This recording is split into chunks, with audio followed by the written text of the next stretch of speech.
ನಮಸ್ಕಾರ. ಸದಾನಂದ ಬಾಬುನ ಯೂಟ್ಯೂಬ್ ವಾಹಿನಿಗೆ ಸ್ವಾಗತ ಸುಸ್ವಾಗತ. ನಮ್ಮ ಪ್ರಧಾನಮಂತ್ರಿ ಎಷ್ಟು ಕಾಸ್ಟ್ಲಿ ಪ್ರಧಾನಮಂತ್ರಿ ಅನ್ನೋದು ಎಲ್ಲರಿಗೂ ಗೊತ್ತಿಲ್ಲ.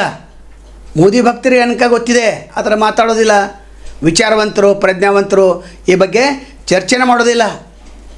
ಹೀಗಾಗಿ ಈ ಮೋದಿ ಎಲ್ಲೆಲ್ಲಿ ಪ್ರವಾಸನ ಎಷ್ಟೆಷ್ಟು ಮಾಡಿದ್ದಾರೆ ನೋಡೋದಾದರೆ 2021 ತಗೋಣ, ಅದಕ್ಕಿಂತ ಮೊದಲ ಪ್ರವಾಸ ಮಾಡಿದ್ದಾರೆ.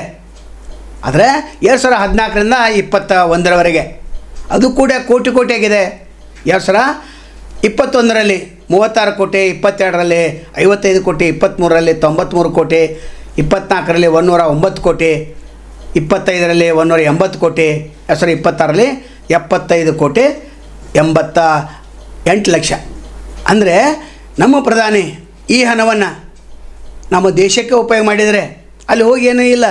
ಅದಾನಿದ ಏಜೆಂಟ್ಗಿರಿ ಮಾಡೋದು, ಅಂಬಾನಿ ಏಜೆಂಟ್ಗಿರಿ ಮಾಡೋದನ್ನಾಗಿದೆ. ಹಿಸ್ಟ್ರಿ ತೆಗೆದಾಗ ಇವರು ವಿದೇಶ ಪ್ರವಾಸ ಮಾಡಿದ್ದು ತಮ್ಮ ಖಾಸಗಿ ಕುಳಗಳಿಗಾಗಿ. ಇದು ಬಹಿರಂಗ ಆಗಿದೆ, ಚರ್ಚೆ ಮಾತ್ರ ಆಗ್ತಾಯಿಲ್ಲ. ಒಟ್ಟಾರೆ ಪ್ರವಾಸ ಮಾಡಿದ್ದು ಮೋದಿ 2021 ಇಲ್ಲಿವರೆಗೆ 547 ಕೋಟಿ 58 ಲಕ್ಷ. ಅಂದರೆ 2014ರಿಂದ 2021ರವರೆಗೆ ಅದು ರೇಟ್ ಬೇರೆ ಇದೆ, ಅದು ಇನ್ನೊಮ್ಮೆ ಹೇಳ್ತೇವೆ. ಅಂದರೆ ಇಷ್ಟು ಹಣವನ್ನು ನಮ್ಮ ದೇಶದ ಬಡ ಜನರಿಗಾಗಿ ಉಪಯೋಗ ಮಾಡಿದರೆ ಎಷ್ಟೊಂದು ಲಾಭ ಆಗ್ತಿತ್ತು. ಇವರು ಶಾಸ್ತ್ರ ನೋಡ್ಕೊಳ್ಳಲಿಲ್ಲ, ಕೇವಲ ಮೋದಿ ಕುಟುಂಬನ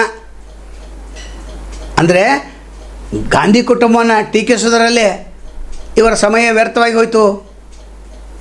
ಅದು ಕೂಡ ಹೋಟೆಲ್ ತಿಂಡಿ ಈ ಥರ ವ್ಯವಸ್ಥೆ ಬೇರೆ.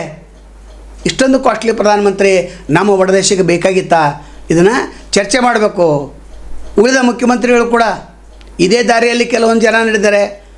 ಯಾವುದೋ ತುರ್ತು ಪರಿಸ್ಥಿತಿ ಇರ್ತೈತೆ, ವಿಶೇಷ ವಿಮಾನ ಖರೀದಿ ಮಾಡ್ತಾರೆ, ಸರ್ಕಾರ ದುಡ್ಡು, ಜನರ ತೆರಿಗೆ ದುಡ್ಡು, ಈ ರೀತಿ ವೇಸ್ಟ್ ಮಾಡೋದ್ರಿಂದ ಜನರ ತೆರಿಗೆ ಹಣ ನಷ್ಟ ಆಗ್ತಾಯಿದೆ. ಇದನ್ನು ಜನ ಪ್ರಶ್ನೆ ಮಾಡಬೇಕು.